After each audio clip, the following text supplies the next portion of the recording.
जय हिंद दोस्तों, जैसा कि आप लोगों को सभी लोगों को पता चल गया होगा कि अप्रैल के लास्ट में नई भर्ती 19,220 प्लस 2833 जेल वार्डन का विज्ञापन जारी हो जाएगा। तो आप लोगों के लिए बहुत खुशी की बात है कि एक वैकेंसी अभी पूरा हुई है, तुरंत दूसरी भर्ती आ गई है। तो उसमें जो लोग कुछ नंबर से रह गए हैं फाइनल मेरिट में, उनके लिए भी गोल्डन चांस है। इसके बाद कुछ लोग डीबी पीएचडी में नहीं पास हो पाए, जो पहले परीक्षा में डिस्क्वालीफाई हो गए, उनके लिए भी गोल्डन चांस है।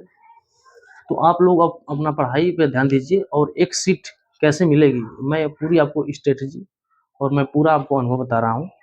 उस तरीके से अगर आप चलते हैं तो आसानी से आप एक सीट इसमें प्राप्त कर सकते हैं।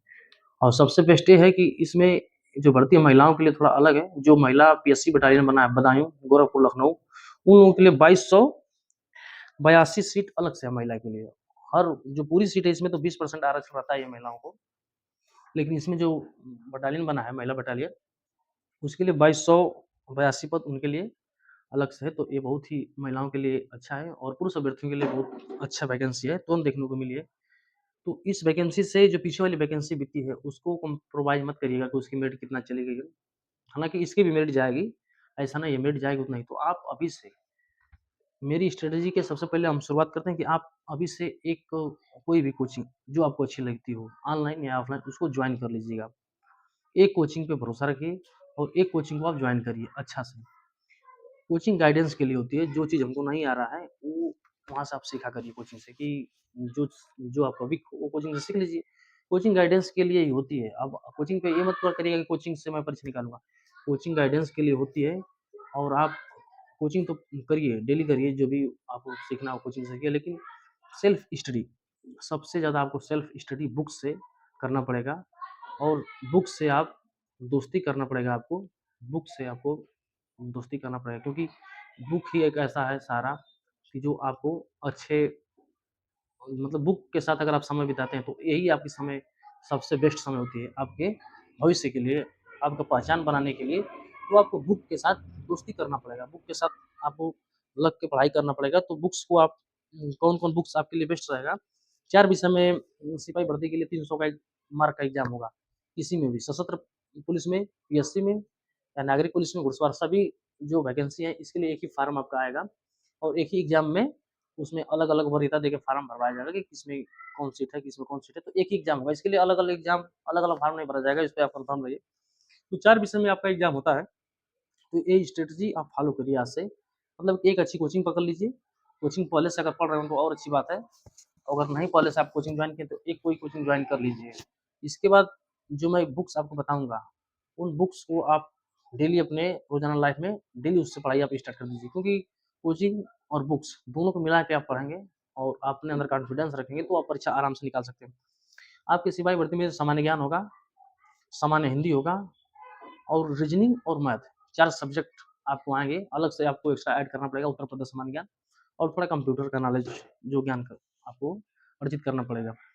तो इसके लिए सबसे पहले आप सामान्य हिंदी के लिए कोई भी बुक्स जो आपको अच्छी लगती हो, जो आपको अच्छी बुक्स लगती हो, जैसे लुसेंट की हो गई, आदित्य की हो गई, परीक्षामाणी, मतलब जो भी, तो आप किसी भी से अपना हिंदी तैयार कर सकते हैं।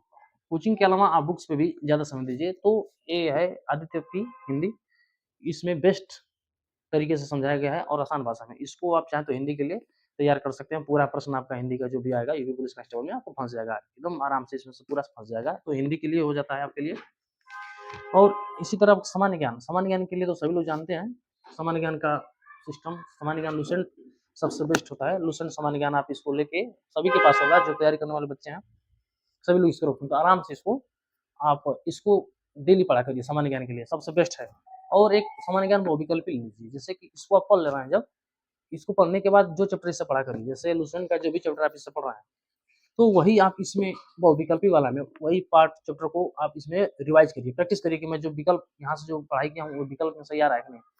तो यहाँ से आपको सामान्य ज्ञान का आ जाएगा। और भी सामान्य ज्ञान के लिए यूपी का एक सामान्य ज्ञान आप ले लीजिएगा और प्रीवियस ईयर के जो सिपाही भर्ती के जितने प्रीवियस ईयर हुए हैं, जो हाल ही में परीक्षा हुआ उसका, उसको आप प्रैक्टिस करिए। उसको देख के जैसे जिस प्रकार के प्रश्न आ रहे हैं उसको देखते हुए आप इन किताबों में से आप उसी प्रकार के प्रश्नों को ढूंढिए और उसको छांटिए। मैथ के लिए एक सामान्य अंगणित होता है विलूशन का, उसको भी पढ़ सकते हैं। ट्रिकली मैथ होता है, उसको भी पढ़ सकते हैं। लेकिन हम इस नवीन अंगणित से पढ़ाई किए थे, जो कि इसमें काफ़ी क्वेश्चन डायरेक्ट आते हैं, इससे मैथ के लिए आप इसको आराम से पढ़ लीजिए। कोचिंग के साथ-साथ इसका रिवीजन करिए, दोनों को मिला के पढ़िए, आराम से मैथ में आप अच्छा कर पाएँगे, इसमें कोई दिक्कत वाली बात नहीं है। रीजनिंग के लिए आप किसी भी राइटर की जो आपको अच्छी बुक्स लगे, अरिहंत चाहे और कोई चाहे लुसेंट का भी आप लुसेंट से भी आप पढ़ सकते हैं आराम से। लुसेंट का है, अरिहंत का है और भी कई प्रकार की किताबें रीजनिंग के लिए मार्केट में उपलब्ध हैं, जो आपको अच्छा लगे उससे आप पढ़ाई करके आराम से कर सकते हैं। तो इसमें घबराना नहीं है और घबराना नहीं है, इसका मतलब कि आराम भी नहीं करना है। आप अभी से पढ़ाई में लग जाइए क्योंकि समय 1 साल के अंदर ये भर्ती पूरी कर ली जाएगी। किसी भी हालत में सीट वाली के अपेक्षा सीट कम है लेकिन सीट के बारे में कभी नहीं देखा जाता है। बस आप अपने टारगेट को देखिए कि मेरा टारगेट क्या है, 1 सीट लेने का टारगेट है, तो आराम से आपको 1 सीट मिलेगी, अच्छी वैकेंसी है और आप मन से और लगन से एकदम पढ़ाई शुरू शुरू कर दीजिए क्योंकि अब समय ज़्यादा बचा नहीं है। इसके बाद अब अगर और हाँ, एक बात ये आती है कि किसी भी एग्ज़ाम को निकालने के लिए हम कितने घंटे पढ़ाई करें। तो देखिए कितने घंटे पढ़ाई से मायने नहीं रखता है, कितना आप एक दिन में उसको आप कितना कंठस्थ कर रहे हैं, कितना आप कवर कर रहे हैं, ये मायने रखता है। अगर आप डेली 3 से 4 घंटा अगर पढ़ाई कर रहे हैं, डेली, तो एफिशिएंट है। मतलब कि आप यूपी पुलिस सिपाही भर्ती परीक्षा के लिए काफ़ी है। 3 से 4 घंटा आप अपना सेल्फ स्टडी करिए। इसके अलावा कोचिंग का जो समय होता है, कोचिंग जो आप कर रहे हैं ऑफ़लाइन या ऑनलाइन वो तो अलग होता है। लेकिन 3 से 4 घंटा डेली आप पढ़ाई को जारी रखिएगा। पढ़ाई को रोकना सही नहीं है। घूमना, पार्टी में जाना, दोस्तों के साथ खेलना, ये सब काम आप 1 साल के लिए रोक दीजिए क्योंकि ये सब काम के लिए समय हमेशा आपको है, लेकिन जो ये भर्ती है वो चली जाएगी तो आपको ये समय दोबारा वापस नहीं मिलेगा। तो इसलिए सभी चीज़ों को अपना रोक लगाइए, अपने मन को और शॉर्ट वीडियो जो भी मोबाइल में होता है, फ़िल्म, ये सब मत देखिए अब क्योंकि समय फ़िल्म के लिए बहुत है। अगर एक बार आपको नौकरी मिल जाएगी तो जीवन भर फ़िल्म देखना है, शॉर्ट वीडियो देखना है। तो आप पढ़ाई पे सिर्फ फ़ोकस करिए, 3 से 4 घंटा बहुत है। जैसे कोचिंग करने के अलावा 3 से 4 घंटा आप डेली पढ़ाई कर रहे हैं, तो आप आराम से इस परीक्षा को निकाल लेंगे।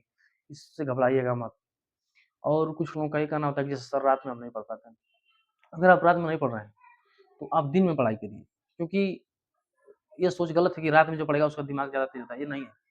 किसी भी टाइम आप समय देंगे, तो चाहे रात में समय दीजिए, चाहे दिन में, सब सेम बराबर होता है।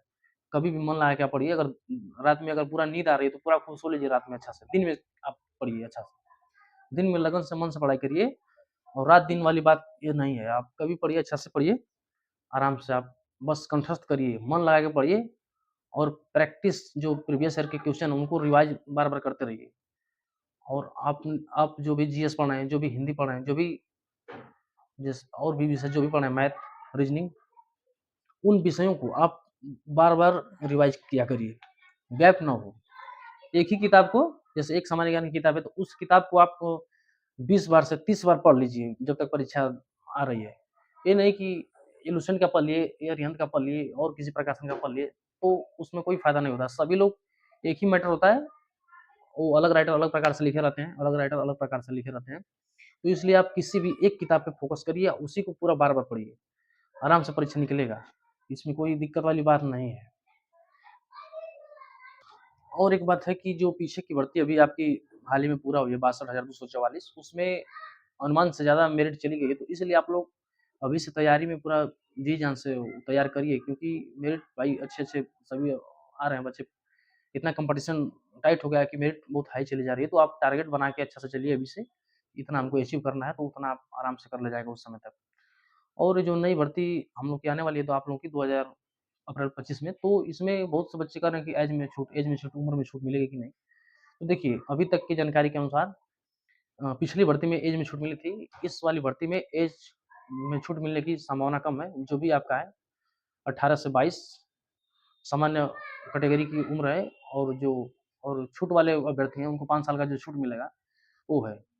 तो छूट वाले अभ्यर्थी ओबीसी, एससी, एसटी, ईडब्ल्यूएस मतलब कि ईडब्ल्यूएस में नहीं छूट मिलता है। ओबीसी, एससी, एसटी जो भी है और ईडब्ल्यूएस आप लोग अपना जाति प्रमाण पत्र अवश्य इस समय बनवा लीजिए अब क्योंकि समय अपडेट यही रहेगा, अपडेट बदलने वाला नहीं है। अब तो जाति प्रमाण पत्र अवश्य बनवा लीजिए, निवास थोड़ा-सा पुराना है तो उसको भी बनवा लीजिए। और ध्यान दीजिएगा उत्तर प्रदेश सरकार का जाति प्रमाण पत्र बनवाइएगा। कभी-कभी गलती से लोग भारत सरकार का बनवा लेते हैं जो कि आप डॉक्यूमेंट वेरिफिकेशन में आपको पता चलता है कि हम गवर्नमेंट ऑफ इंडिया का जाति बनवा लिए हैं, तो उसमें आप छूट वाली कैटेगरी में रहेंगे ओबीसी, एससी, एसटी फिर भी आपको जनरल में चले जाएँगे आप। तो अभी से जाति प्रमाण पत्र बनवा लीजिए। पहली बात ये क्लियर हो गई। उम्र में छूट की संभावना ना के बराबर मान के चलिए, उम्र में छूट आपको नहीं, इस वाली भर्ती में नहीं मिलेगा। सीट से मत घबराइएगा कि सीट कम है, सीट कम ज़्यादा मत देखिए, सीट आप एक सीट के लिए बस देखिए कि मुझे एक सीट निकालना है, तो आराम से आपकी एक सीट निकल जाएगी, इसमें कोई दिक्कत वाली बात नहीं है। 300 अंकों की आप लोगों की परीक्षा होगी और 150 प्रश्न आते हैं। प्रत्येक प्रश्न आपका 2 अंक का रहता है और प्रत्येक गलत उत्तर होने पे आधा नंबर काट लिया जाता है। तो इसका भी सावधानी से आपको ध्यान देना है कि परीक्षा में गलती ना हो, तो इसके लिए आपको प्रैक्टिस जितना से जितना प्रैक्टिस कर लेंगे, उतने आपके लिए अच्छा होगा। तो ये थी जानकारी। अब इसी तरह हम आपको जानकारी जो भी आप लोगों के लिए हेल्पफुल होगा, मैं आपको लाता रहूँगा और आप अपने पढ़ाई पे ध्यान दीजिए और किसी एक कोचिंग पे भरोसा जताइए। इधर-उधर की बार-बार कोचिंग को मत ध्यान दीजिए कि वो कोचिंग अच्छी है, किसी भी एक कोचिंग को आप जॉइन कर लीजिए और अपना पढ़ाई अभी आपसे मन से लग जाइए आप लोग। और जो भी आप लोगों के लिए लायक वीडियो होगा, कोई भी सूचना होगी, तो मैं आप लोगों को ज़रूर साझा करूँगा आप लोगों के साथ। और जाति प्रमाण पत्र और निवास जिसका पुराना है, वो लोग बनवा लीजिए। और कुछ अभ्यर्थी होंगे जो नए अभ्यर्थी होंगे, जो अभी तक उम्र नहीं हुई होगी, उन लोगों की उम्र होने वाली होगी, वो भी लोग अपना डॉक्यूमेंट ओके बनवा लें। आयु की गणना जुलाई 2025 से 1 जुलाई 2025 से होगी, यही संभावना है। तो जो लोग 1 जुलाई को हो रहे हैं 18 साल, उनके लिए भी काफ़ी अच्छी वैकेंसी है। महिलाओं के लिए खासकर अच्छी है। महिला अभ्यर्थी भी अच्छा से अपना पढ़ाई मतलब ध्यान दें, क्योंकि उन लोगों की मेरिट कम नहीं जाती है, उन लोगों के हिसाब से। तो यही जानकारी थी अभी तक की और आप आगे जो भी जानकारी मिलेगी आप लोगों के लिए, मैं लाऊँगा। अगर जानकारी आप लोगों को अच्छी लगी हो तो चैनल को सब्सक्राइब कर लीजिएगा, लाइक कर लीजिएगा, क्योंकि फिर भी मैं कोई भी रिलेटेड लाऊँगा जानकारी तो आपको तुरंत इसका मैसेज मिल जाएगा। मिलते हैं आप लोगों के साथ नेक्स्ट वीडियो में, तब तक के लिए जय हिंद।